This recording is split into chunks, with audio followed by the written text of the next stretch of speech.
In this episode, we're talking about a game where you're trying to manage a lighthouse while the lighthouse is trying to manage you. This is Static Dread. This and more on Indie Game Arcade.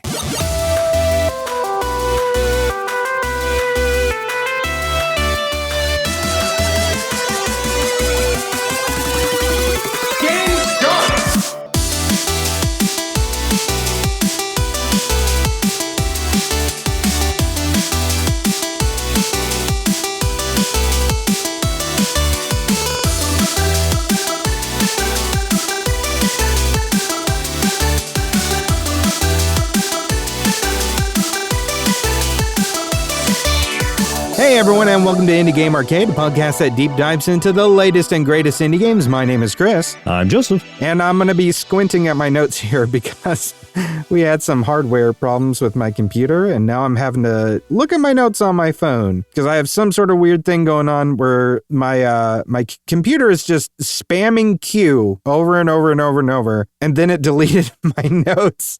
So now I had to pull it up on my phone. So bear with me. I gotta be squinty. I saw it in action too, because we are sharing the same Google Doc, and so I could see it just start overwriting some of the notes with Q's and W's. Yeah, it's funny, but also sad because it kind of disrupted everything. Yeah, it was kind of weird. I don't know what to make of that, but it is what it is.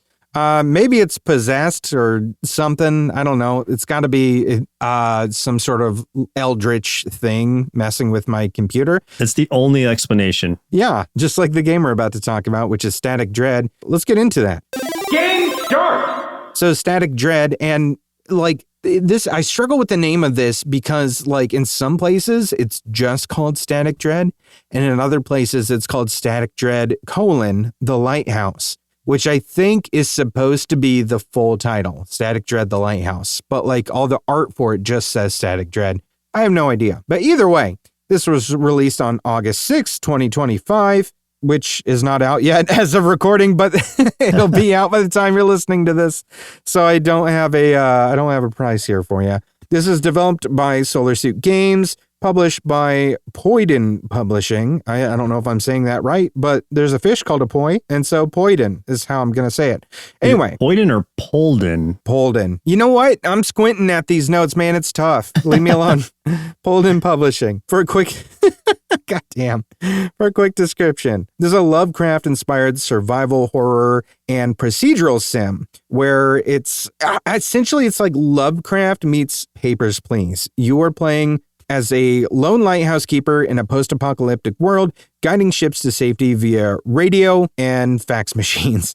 So you are having to manage your sanity and interact with the ships via radio, manage interacting with like the villagers and travelers, while something is seeking to manipulate you from the shadows.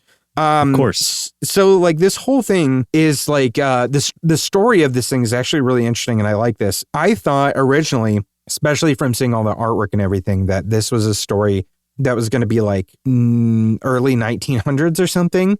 Especially because this is about like a lighthouse and you're using like a radio and that kind of stuff. So I'm thinking, okay, this is ye olde times sort of thing, but it's not. This is supposed to be like modern times. And what has happened is there's been like this weird event that took place, and there's this weird aurora kind of surrounding the entire globe, and it knocked out like pretty much all modern technology. And the only stuff that's really working is like older stuff, like utilizing things like radio waves, like faxes are working as well. But like everything is like very, very limited, and like not everything even works great. But like nobody knows what exactly happened. So because of like what's happened, obviously that affects the world's economy, everybody's jobs and stuff. So you are playing as this guy who has a wife and daughter. You accept a job at this lighthouse because ships still gotta be able to, do cargo, all that kind of stuff. So you go to this island to take up residence in this lighthouse and provide like maritime support for all these cargo ships and other vessels and everything that, don't have the correct sort of navigating systems they need anymore. So they're having to rely on you. Also, there's like this, the Auroras brought this like very intense kind of like fog and stuff too. So like they can't see where they're going. They're really relying on you to give them the correct sort of route, like around rocks and to the ports and stuff that they need to go to. So like kind of what happens and how the gameplay sort of works is you will get like a call on your radio indicating that like there's a ship or something. You have to like find the right frequency on the radio and try to talk to them. And sometimes you can't get much out of them, like, because sometimes it's just not working well. But you have to try to get them to essentially fax you where they need to go. And as like the game goes on, very much like let me ask you this before I get deeper into the weeds of the game mechanics. Did you ever play Papers, Please? I did not. No. That is, I've heard so much about that game, and I've heard many people mention it, but it's not something that I think brilliant game. I would jump into. But yeah, that's not discounting that it is a renowned game. Yeah, brilliant game. Definitely in my top 10 of all time. If I were to put together a list, like it's up there. So Papers, Please is one of those games that's very tactile. Like you were very much like doing like these little procedural things with like paper and stuff. And also there's this thing where like new rules and requirements keep sort of getting added each day in Papers, Please that you have to meet. And it just keeps complicating everything that you have to do. So that kind of happens in this as well. So it's just like, the first day you're really just like, okay, ship says, hey, I need to go here. So you map a course for them, you fax it back. And you might also like, as you're tuning your radio, you might end up eavesdropping on other conversations that are going on. Like one of the things I heard was like some people talking about obviously moving drugs or something like into this one specific port. So you're like, oh, okay, yeah, there's some weird stuff going on. And depending on what you pick up, that might change a little bit of your story progression and stuff. But like a subsequent day might be like, okay, yeah, that drug thing that you found, that's the way the story's kind of moving now. So like you hear from like your boss, your chief or whatever. And like now there's a new order of like any cargo ship this day. Now you have to reroute them to this very specific port. And maybe they're not happy about that. So you have to kind of deal with that. Or certain anomalies will start happening. And like people are saying some really weird stuff is happening on their boat. And it's like, okay, now you get this new rule of like, okay, the cargo ships are supposed to go here. However, they're reporting these weird anomalies. So now maybe I should send them over here instead. So it's a lot of like all these different things start to cascade and really make it really complex and really intriguing. At the same time, something weird has happened in this lighthouse. There's like this other story going on where you find out the lighthouse keeper that was there before you. I can't remember if they just died or if they went crazy and died. Either sucks for you, They're dead either way. And you're alone. Either way. But you start hallucinating like while you're in there, you start seeing stuff and you have to keep like eating food and drinking water and stuff to try to keep your wits about you, like keep your energy up. So like you were allotted like money and stuff every few days and like a trader will come and you have to like, buy stuff to try to keep you on the up and up. And sometimes there'll be little trinkets and stuff that you can purchase and that might help as well. But like the fact of the matter is like weird stuff's going to keep happening and it's going to affect you. And sometimes it'll make it like worse than others, like legitimate hallucinations. And you're kind of asking, as a player, as I was playing this, are they hallucinations or is this like a haunting or what's really going on? You don't know, but it gets spooky as heck. And you have to try to keep the lights on because the lights will go out and you got to run in there with your flashlight, turn the lights back on. But you turn around and all of a sudden there's just a dude there for a split second. Then he disappears and you're like, what the fuck? What was that? And you turn back towards your radio room and there's some tentacles in there for some reason. Nope, I didn't leave those there. I don't know who put those tentacles there. Stuff will start to malfunction, like your the lighthouse light might go out or the radio might go out. you don't know what's causing all these things. So it's like you have to keep trying to repair stuff and maintain things while you're also trying to kind of repair and maintain your own sanity. And you end up finding, or someone gifts you a journal of the lighthouse keeper that was there before you. So at the end of, because you're doing this at night, so at the end of every night, once it's daytime and you've like lasted through the night and you're able to relax, get some sleep for the day, you get to read like one entry from the journal, and it starts to kind of paint a picture of like where this island is, and the people are weird and they're doing strange things, and there's unexplained phenomenons taking place at the lighthouse, and maybe a cult kind of thing going on the island. You know, it gets very into that Lovecraft sort of territory. And there's like other stats that start being that you have to like maintain during the gameplay as well. Like the very first day, it's really energy, and then you get your sanity, and then like the third day you get like speed, where like if you drink certain things you'll be able to move quicker, which at first I was like, oh, I don't think I really need to move fast. But then it's like when those lights start going out and all of a sudden like your character's eyes will start closing a little bit. And you're like, oh man, I got to get to the food so fast so I can eat before like my dude starts blacking out. Yeah. What so do you want to be fast. Do you die if you pass out, or what happens? I don't know. Like I didn't pass out. I was too afraid, man. I was getting that food. I was scared. That's good. Okay. Can you tell me like in short, like what the gameplay of this is? Like the story aside, what are you doing? So what you're doing is a lot of it is kind of that tactile Papers, Please type thing of I don't manipulating manipulating the radio to find the signals. There's a bit of a visual novel aspect to it in choosing dialogue to communicate to the ships, choosing dialogue to communicate with people that like show up at the lighthouse. And like one of the things you're told right away is don't ever let anyone else into the lighthouse. And like immediately people are like asking to come in, and it's like, okay, like, and there's always something off about all of these people, and you don't know what it is. Like there's something, you know, it's creepy. It's weird.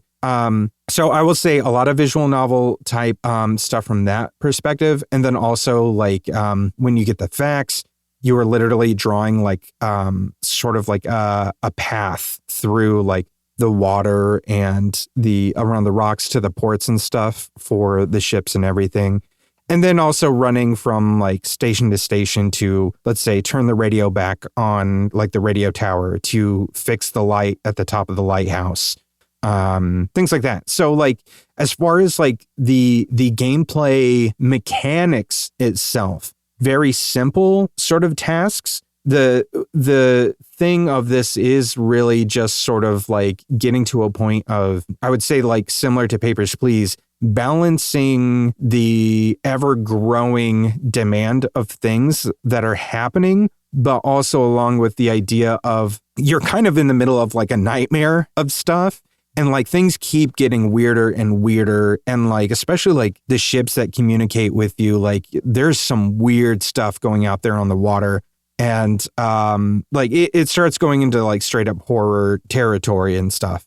So yeah. And like looking out the windows and all of a sudden there's somebody standing outside your window, and then they start knocking, and it's like, oh God, do I even open this door? Like, what do I do? So there's a lot of just suspense to the whole thing, very much on the idea of like atmosphere and all the tension and everything that's built on it. So while gameplay is light, the feel, the story, the look, everything like that, that is the bread and butter of this game, is you're experiencing this very, very creepy story. Okay. Yeah, so it's more atmospheric than it is like a mechanical game, I guess. Yeah, I would say from a mechanic standpoint, not difficult whatsoever. Just scary. Yeah. Definitely a few jump scares here and there for sure. Hey, fair.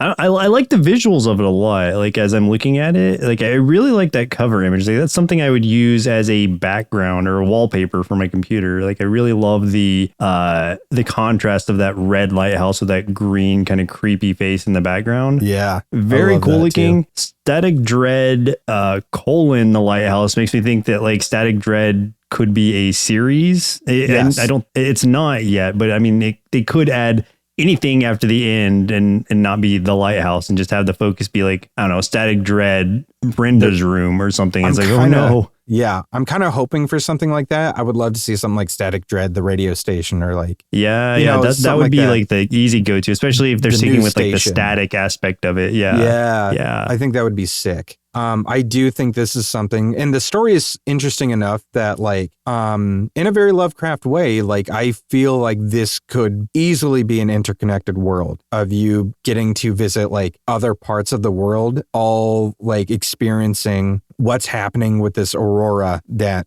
you know, whatever's in it, because nobody knows. No one knows where this came from. So it feels like you're living in like a Lovecraft kind of story. And I love that about it. One of the other things I haven't mentioned yet that is a major plot point and adds more along the lines of like some more like weight and levity to the decisions that you have to make while you're playing is every like at some point, and I don't remember if it happens day one or if it's day two, you will be talking to, you know, some ship or something via the radio. Something cuts you off and like the screen changes, things go like kind of black and red and everything. And it's some entity talking to you. And like, I'm not sure if it's the lighthouse itself. I think it is, but it's more talking about it's more talking about how the lighthouse is special and that you need to respect the lighthouse. And it is kind of like it's trying to get you to do something for whatever this entity is. So like one example, and this is like, I'm going to say very, very minor spoiler, but this happens so early in the game. I don't think it's going to be that big of a spoiler. If you do want to skip it, you can. Just, you know, fast forward a minute or so, where you get a fax from this one ship that's looking for a route. And it becomes pretty clear, even through talking to the quote unquote captain of the ship, that this ship is smuggling drugs.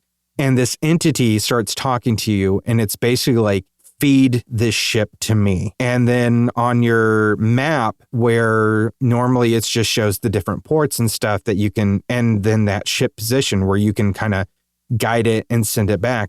There's like this red sort of like skull marker kind of thing. And then it basically, you can send the ship there as a stopping point, and whatever the entity is will consume that ship. Like it basically slaughters everybody on board. And you basically satiate that entity for like a small period of time. So, and that will happen multiple times. But like every once in a while, like as it gets farther along, it's not always so cut and dry. Like that one is more like, okay, drug smuggler. Yeah, I guess we could. But it's like later on, if like you keep going that route, like I leaned into it. I was like, whatever. Yeah, I'll be evil in this. If that's what it is, I'm just going to go for it. Like it's not so clear. Like there's this one ship at one point and I'm like, you know what? I don't think this is a bad guy. I don't think this is a bad ship. I think I'd be sending innocent people to die. I don't think I can do this. But like, if you don't do it, this entity is threatening you. So it's like you don't know what it's going to do to you. So it gets like, it gets pretty dicey as far as that stuff goes. I think a cool thing they could, they don't need to go this direction per se, but just when I think of like radio station specific, like horror movies, there's one that comes to mind called Pontypool. And that's a good movie. Yeah. So that's like it's a zombie virus kind of outbreak deal, but you're not like traveling around to different areas. You're literally centralized in this radio station that is like experiencing and even like reporting on some of it and like checking in on people. And it's just like such an isolated movie that reminds me of something that like they could do with this series if they chose like a radio station, like you were saying, as 100%. One of their next ventures. Even if it's not zombies, they could stick with like the Lovecraftian dread but it's like that same idea of the isolation of a lighthouse, a radio station, whatever, like that can truly be horrifying if it's played right. Yeah, that reminds me of that game I played last year, Killer Frequency, where it like you are in that radio station and there's a serial killer on the loose, like basically an 80s slasher is on the loose, and like you're getting calls every once in a while because 911 has been taken out, and like you're the only person people can get a hold of, so you're trying to like guide people to safety and stuff, and it's like every decision you make could be somebody's death, but you don't even get to see what happens. It's all like audio based, and it's like, which makes it even weirder because you don't know if they're going to be safe or not. And oh man, it's just such a cool idea. So yeah, I would say if you are into those kind of games, like if you liked Papers, Please, and you were also like very into horror, Killer Frequency and this game especially is definitely something up your alley that you should check out. Very cool. Power up! Hey, if you're enjoying this episode so far, do us a favor and throw us a like, a follow, share the episode or the podcast with folks who love indie games so we can get more of these game recommendations out there and support indie game devs. We also have a YouTube channel at youtube.com/nerdsloth where you can catch us playing more indie games, or check out our top 5 and top 10 series for even more indie game recommendations, because we believe there's an indie game out there for everyone. Combo! Let's talk about some other indie games we've been playing this week. Do you have another game that you would like to talk about? Because I've got a couple, but I was very long-winded about that other game, so I wanted to see what you got first. So one of the only other games I've been playing, aside from, more Peak, as usual, is Ninja Gaiden Ragebound, which I know I had mentioned before. I had talked about it in one of our Next Fest episodes, and I really enjoyed it then. Still really liking it. Obviously, it's more expanded now because it's not just a demo I'm playing. And so the general mechanics are the same as they had been, with you playing sort of dual roles in that you are the primary ninja, which is sort of the pupil of Ryu Hayabasa. I don't remember how his name is said, but like the main ninja that you picture when you think of Ninja Gaiden, this is like an underling of him, equally skilled though, or at least like getting there. And you're going through this as this guy fighting off this wave of demons who have started appearing, as well as like rival ninja squads, whatever, rival groups of ninjas. And as you go through this, you encounter a ninja from one of those rival clans that you end up having to sort of basically merge with in some way, or at least have tied to you in a way that is like their way of kind of explaining the trade-off of play styles, where she is a Kinoichi, I think is what the female ninjas are called. And so she is a female ninja, and you are playing in different styles. And because she is of a sort of stuck in a different realm, when you run into things that you have to, like obstacles you have to overcome that you cannot do in this realm, you sort of have to like transport to the other realm in a way, but it's still like overlaid on top of like your world. But you are in her shoes at that point and playing with her style. So that's where you kind of getting through. That's sort of the puzzle aspect of it, is trying to like figure out like, okay, well, this is like obviously an area for her to take over. How can I navigate through this before either her timer runs out or something to that effect? I can't remember exactly what it was, but there's spots where you need to play as either or. It's not just like, oh, I just want to play as this guy all the way through. You literally can't. You need each other, even though you are from rival clans. You're sort of like enemy of my enemy is my friend situation with these demons attacking. So that's where the initial story sets off, and you're going through essentially trying to stop the demon lord from being summoned. And that at least is the core gameplay. I haven't gotten super far into it. I'm maybe like an hour in, but I enjoyed it during Next Fest. I'm really enjoying the gameplay still here. And this is one I'm absolutely going to play all the way through. I also, because it's by the the developers of the Blasphemous games, which I also really enjoy. Yeah, like you can totally see that here.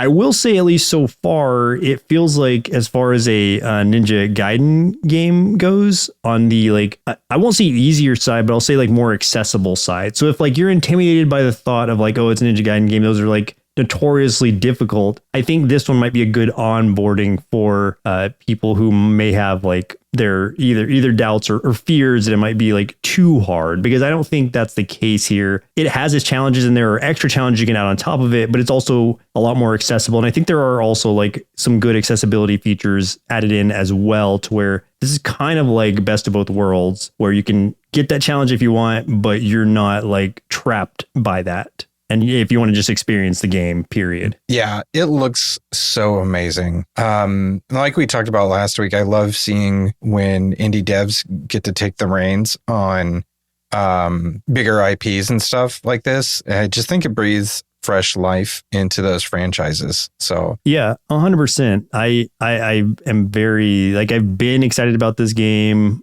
I enjoyed it in Next Fest. I'm enjoying it now. So one, I'll absolutely finish, and I'll report back on my final thoughts on it once I do. Plus, I think the Game Kitchen really has not missed with anything yet. The Blasphemous games are good. They did the Stone of Madness, which was one that I really, really liked. I think they even there's these point and click games that I really like. I did a playthrough of the first one. Oh, The Last Door. The Last Door. Yeah. I really liked The Last Door. It was really creepy. I played all the way through the first one. I haven't finished the second one because other games. So these guys are kind of firing on all cylinders. Like they are making different types of games and just killing it in every aspect. I love that about them. Hell yeah. Did you have any others? Honestly, no, just more Peak, and I won't go into Peak anymore. I promise. I'll stop talking about Peak unless something crazy happens. Hey, do you want to, should we just have a Peak corner in every episode now? Since that's what you want to talk about? Well, I have like 30 seconds of Peak right there. Yeah. Just my Peak 30 seconds, and then that's it. But no, I don't have anything new to report on. But once I do, I'll take that 30 seconds. I'll take advantage of it. Yeah. Yeah, there you go. I've got a few because, again, I played a lot of games this week. I do have one more I will mention that I've talked about before, but I just wanted to elaborate a little bit on it. You bitch. It is Beneath Oresa or Oresa. I'm not sure how it's pronounced, but that was one of the ones that I had picked up on a whim because it was on sale, and it was a roguelike deck builder I'd never heard of before. They came out in 2023. So not a new game per se, but at least in the last couple of years. And that's one that is a deck builder that you have you are playing as a character, you get a companion character of your choice to add to that, and that changes up the kind of cards you can get to customize your deck. It looks on the surface like it's going to be a lot more like action heavy, even though it is turn based. But the visuals accompanied by the fun strategy you can do with the actual cards and the way that you're like progressing through the stages is a lot of fun. Like if you think of it like any like classic like roguelike deck builder, it's got the same sort of mechanics of like the way that you're moving through the levels, the way that you're choosing your path as you go through.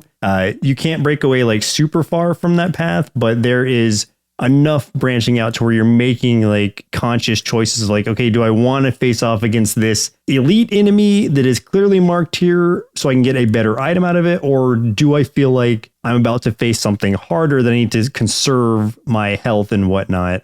So there are those choices to be made. The visuals are great. The gameplay is fun. I like the card mechanics of it all. And there's a lot of characters to play as you can unlock as you go through. So one that I will recommend to anybody who's a fan of deck builders for sure. Heck yeah, man. I love me some unlockable characters. So fun. Yeah. All right, strap in. I've got a lot to tell you about.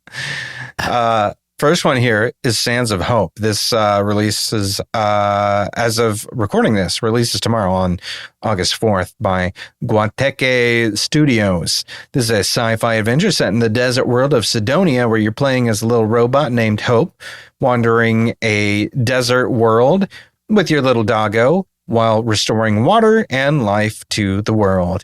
So the majority of this game, like the gameplay of everything, is done through like physics-based environmental puzzles using energy cores and like the magnetism of those energy cores, and like between that and yourself as a robot.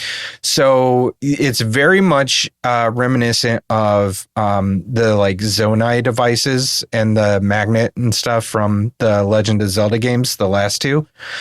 Works really similar to that. So then think of like the open world of this game. Think of the whole open world as like one of the shrines where there's just like you have to manipulate things to keep moving. And it's a lot of that. Like there's so much in this world to manipulate to be able to keep moving through it, and also to help like the different inhabitants and stuff in it. Like you'll run into people and they'll be like, hey, I need to get some water back over here. And you have to like, find different items, use your kind of like little magnet powers to move objects around, install them, maybe build some stairs to get you to like a new place. It's a lot of that kind of stuff. And it's really cool. You can also get like a hover bike that you can customize. You can also customize your own robot body. There's no combat really, at least that I can see or ran into myself. Just lots of exploration and puzzle solving, and I'm totally good with that. It's just a little joy of a game. The look of it very much reminds me of like Tunic, but like a pixelated Tunic as far as how the environment looks. All that kind of stuff. Very, very beautiful, very like zen to just go in and play.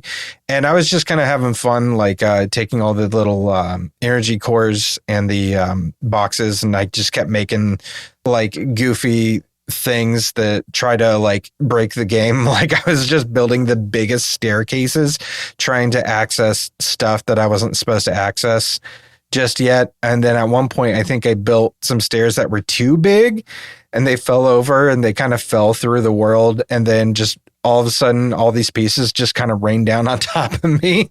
So that was kind of fun to experiment with. Plus you have your little dog who will dig stuff up for you, and he's cool. I like my dog.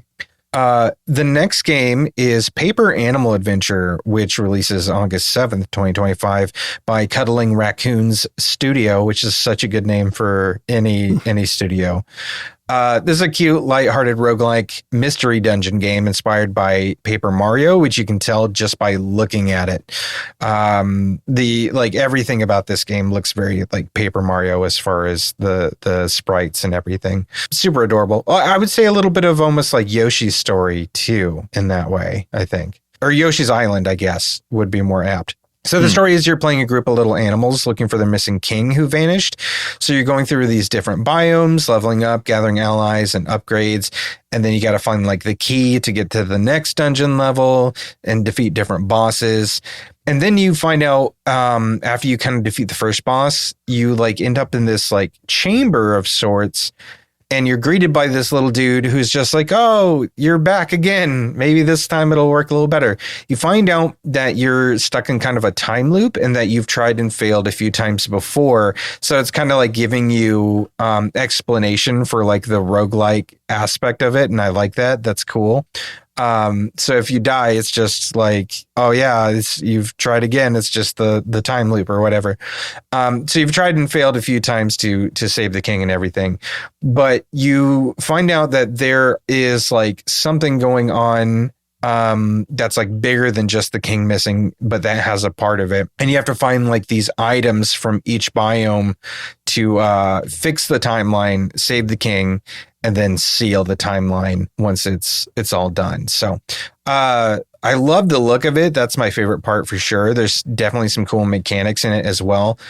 I think the one thing that I wish I had more of was more options for combat, which is pretty limited. Like you only really have like 2 things that you can do that I've really come to understand so far, which is like you have a regular attack, like let's say a tackle, and then kind of a special move, which is limited due to like a mana type currency.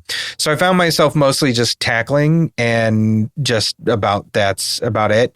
And most of the gameplay came down to dodging attacks, which kept me busy. But I would just like to be able to do more things than just dodge and tackle. And I'm just using the tackle as like an example because I was using the little chicken guy a lot for the character I was playing, and that's like his basic move. But there's like upgrades and things that you can unlock to like swap your attack for something else. But yeah, I guess I wish there was a little bit more for the combat and stuff. This is the very first mystery dungeon game I've played before, though, which is kind of interesting. You never played any of the I know, like Pokemon's ones? had a bunch of those. Oh, no, I never have. Those are good games. Yeah, I really enjoyed those. Yeah, I've never done it. So I was going in like 100% blind on this thing, not sure what to really expect, but it was just so like lighthearted and cute. Like I really enjoyed my time with it. I just wanted more with it. So it's also early access, and so that's why. And I meant to. It's on my wish list. I meant to mention this was coming to for early that reason, access. I will not touch it for probably a year, just for that, because I know this is going to be incomplete, and I don't want to like spoil it on like. I don't want to burn myself out on a game before it's even done, you know? Yeah, exactly. Yeah. So keep this on your wish list. If you do like early access games, like go for it. There's a lot of like stuff here to like. There's so many things to upgrade, and there's like different game modes and stuff too, which is really cool. I like that aspect of it. And they also added like a card collecting aspect to the game, which is fun. That like wasn't even necessary, but they threw that in, and that was just kind of a fun thing to have. In addition, like after you finish your run or whatever, you can go back and see what cards you collected. You open your little card pack and pop your cards out. It's just kind of fun. It's just so very cute. Yeah, this is one I will definitely jump on. Yeah. Being a fan of the Mystery Dungeon games, I'll jump on it when it comes out for sure. And the very last game I want to talk about real quick was a game that was submitted to us by the developer. This is Shepherd Knight from Cadabra Games. No release date just yet, but estimated Q1 of 2026. So for a quick description, you are part of a legendary order of mystical shepherd knights, along with your loyal canine companion, and together you undertake sacred duties to herd and defend your magical flock of sheep from dragons, wolves, skeletons, and other threats as you journey through an enchanting open world. So it is an action adventure with some light open world exploration. Environmental puzzle solving is very heavy in this game. And like managing your little flock of sheep. You have like 3 little sheep that you have to herd through the entire environment everywhere. I think the best way to describe this is kind of like a Zelda light, like Zelda light is the best way to say it. And like something about the art style of it reminds me a little bit of Fable in a way. I think just in the way that the textures of like the armor and weapons are big and chunky, which is something I really like. I like seeing a big chunky shield and like a big fat sword and stuff. But it's like it's a cute looking game. I really like the look of it and everything. It looks very cool. I love the visuals of it for sure. Yeah, it's kind of neat in that you have to use you're not only just herding your sheep and like also having to protect them when stuff attacks you, but like you're using your sheep to do a lot of like the puzzles and everything. So like, for example, there's a lot of like these shrines that you have to power up by like collecting, let's say like 3 bells or something, like 3 mystical bells out in part of the zone that you're in. But like you can't collect them yourself. The sheep have to do it. And it's not like the sheep aren't just following you. Like you and your dog are like, the dog is kind of like auto sort of herding to an extent, but you have to kind of stay behind them and help guide them places. So it's not super easy to get them like where they need to go. But like there's other tricks and stuff that you can do. Like you can pick a sheep up, you can toss the sheep, somewhere where you need to. And you do have to do that a lot to solve some of the puzzles. Like, there's like a few things that are almost like pressure triggers, to like unlock something. So it might be a case of like, I got to throw my sheep over into this thing, which will keep this here. And then you can also switch between you and your dog. So maybe you are doing something and then you switch to the dog and you have your dog bark at the sheep and herd them to a specific area to do something else, then switch back to you so that you can finish, whatever part of the puzzle you need to do. So it's really interesting in that way. And I love that idea that there's just so many complexities to what seems like these simple environmental puzzles, but you really do have to think through it of using the sheep, using the dog, and using yourself all in tandem to make these things work. And in addition to doing all those things, enemies will pop up and fight you once in a while. You'll be like, okay, I just completed this. I'm going to herd my sheep to the next area. Then all of a sudden, all these skeletons pop out of the ground and they start coming at you, and you got to, defend. Combat is very, very basic. It's pretty much, at least in the demo, is just raising your shield to block and then chopping with your sword. You can hold for a power attack. You can kind of jump and position yourself behind to do another attack, like a swing attack, but still fairly basic, but not unsatisfying. And you get a really heartfelt story for the whole thing too. You get a lead in of well, I don't want to spoil it because it's definitely I want to say a Pixar movie moment-esque sort of lead in to it. It's going to tug at some heartstrings for sure, and might make you a little sad in a bittersweet kind of way. So it's really cool, man.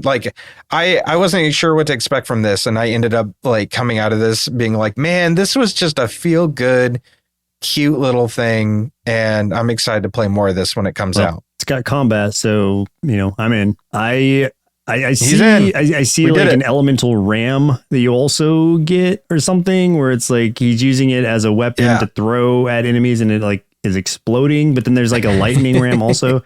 So that's neat. There's a lot of mechanics going on here. Yeah. Even if the combat is in and of itself relatively simple, it looks like there are a lot of elements to it that will make it interesting or keep it interesting. One of the things I like too is that you can ride your sheep, which is pretty cool. So the same method you use to pick them up and throw them, instead of throwing them, you can choose to ride it. And that's fun. And it's still not super easy to control them. So there's still challenge to it. So I really, really interesting way to do an auto follow sort of deal. If you have your dog herding your sheep a certain direction and you don't want to just be holding forward the whole time, just jump on a sheep and then you'll travel with it. That's nice. Yep. Yeah, exactly. Yeah, 100%. It's a very clever game and it just looks good. So kudos to them. I'm excited for this. Final round. Let's talk about some upcoming indie games we're excited about. The first of all is Inkshade, which is releasing on August 14th. Inkshade is a turn-based tactics game carved out of little wooden miniatures wrapped in a web of locked rooms and orchestrated by an otherworldly game master. This is basically the closest thing I think I'm ever going to get to Inscription 2. So I am so ready for this to finally come out. I have had this on my wish list, I think, since it was announced. It's been a really, really long time. But the second I saw a trailer for this, I was like, oh, this is the spiritual successor to Inscription, 100%. I cannot wait. I am so excited. Yeah, this is definitely Inscription coded. So that is where that's going to be a fun, probably surprising adventure. Let me tell you about one more game I'm excited for that I think you're going to be excited for as well. At least I hope so, because I think it'll be something you'll be interested in, even just based off the art alone, because this is what got me. It's called My Card is Better Than Your Card, with an exclamation point at the end. This is no release date yet. It is estimated Q4 of this year. This is a gorgeous roguelike deck builder based around kids on a playground playing a card game and collecting cards that they create and customize themselves using a variety of stickers. It looks wholesome, kind of in the vein of Kabuto Park, as far as the very soft kind of illustration and everything, but it is so vibrant and just looks so fun. If I could marry a color scheme, this would be it. This is it. I think I've talked about before, like how just like color really, really gets to me. I think that might be where some of my neurodivergence really runs strong. But like color is the quickest way to get me excited about something. And this game looks absolutely beautiful. And I love the idea of like being able to craft the cards with stickers. And I want to know, how different that's going to make like the cards that you're playing. This is going to be such a cool game. This one is Q4. What? Yep. Okay, so this one is one I had looked into before, not to the extent that I know like exactly how the gameplay is going to work. In my mind, if they play it to where each of the stickers has a different sort of effect and it's not just a visual thing that you can then customize, that is what will make it a stronger game to me and more mechanically fun. If it's just like I can make up my own card rules within limits and I can put any sticker on there, that's when I'll be a little bit like less interested. I can help you. Yeah. I'll help you with that right now. On the Steam page, it says each sticker has its own effect, allowing for endless creativity and strategies for you to play with. But be careful, too many stickers and a card will become too expensive to play. Oh, okay. Yeah, no, that is the perfect way to handle this, because that's your risk reward system of like, your limiter, because you can't have like an OP card depending, but you can find like strong synergies and keep it under a certain cost. I think that's going to be cool from multiple aspects of, one, the actual like card building portion of it, where it's like, cool, I've made my own card here within their own limits, but also like it plays as a deck really well against whatever. Is this multiplayer also? Yeah. Or no?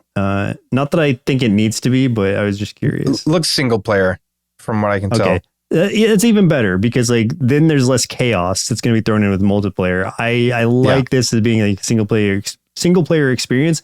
I hope that not only is there a story, but there's some kind of like mode that keeps you going after the primary story is over. If there is like a main story to it, you know what I mean? Yeah. I want an end game sort of thing that's going to keep me coming back or doing multiple runs or whatever. Or it's a roguelike. So, like even with Kabuto Park, like once you finish Kabuto Park, like you get to, you can do the whole tournament over again, but everybody's like bugs are completely maxed out. So it's like, the ultimate challenge. So this as a roguelike and not just a storied deck builder is probably what'll keep legs to it, or give it like legs to like continue moving. Absolutely.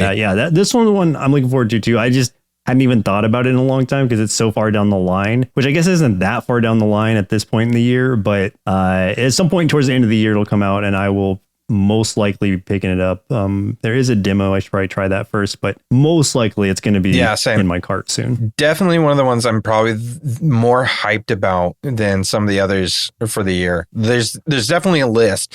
And like, I was thinking at some point I might cobble a list of the games that like, I'm just waiting and waiting and waiting for them to come out because I am so hyped for them to see if any of them are on your radar as well. But this is definitely on that list that I cannot wait for it. Yeah, that one is on my future list as well. You got any others you're looking forward to?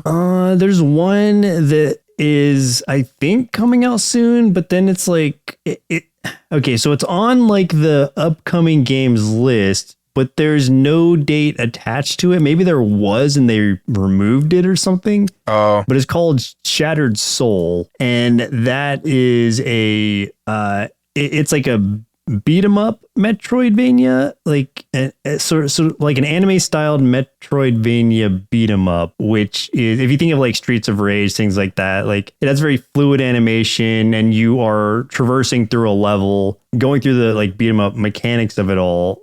But the fact that it's also a Metroidvania, I don't think it's a roguelike. No. So it is like a straightforward story or a straight through story. There's probably more to it after that as well. But I just like the art style of it. And I had just like learned about it like today, literally. But again, like I think it had a date at some point because it is in the list of upcoming games. It like literally in the upcoming games of this week, but it just doesn't have a date attached to it. So I don't know if that just got like pulled off and they're like gonna like hold out and release it later. Yeah, that's possible. But as of like this recording, it is still on the upcoming games of this week list. So that's why I wanted to bring it up. I've definitely seen like the screenshots of this once before, for sure. I don't remember talking about this one before, but I may have. Like a lot of these kind of blend in my head. Game over. Well, if you had a good time listening to this episode, stick around for the bumper to learn how you can help support the show and all the things we do here at Sloth Creative. You can also check the show notes for our link tree, which will take you to our social media, Discord, subreddit, merch store, and all the other cool stuff. But get in touch with us and let us know what indie games you're playing to help us elevate these games so we can help support indie devs. But that's game over for us. My name's Chris. I'm Joseph. And we'll continue on the next episode. Continue. Indie Game Arcade is recorded and produced by Sloth Creative. If you're looking for more gaming content, head over to youtube.com/nerdsloth for indie game let's plays and recommendations. If you'd like to support the show, head over to patreon.com/nerdsloth, where you can select a pledge and receive access to hundreds of hours of bonus content from everything at Sloth Creative. If you're an indie game developer and would like us to review your game or explore other opportunities, send an email to nerdslothcreative@gmail.com with the subject line Indie Game Arcade. Thanks for listening, and keep supporting indie game devs.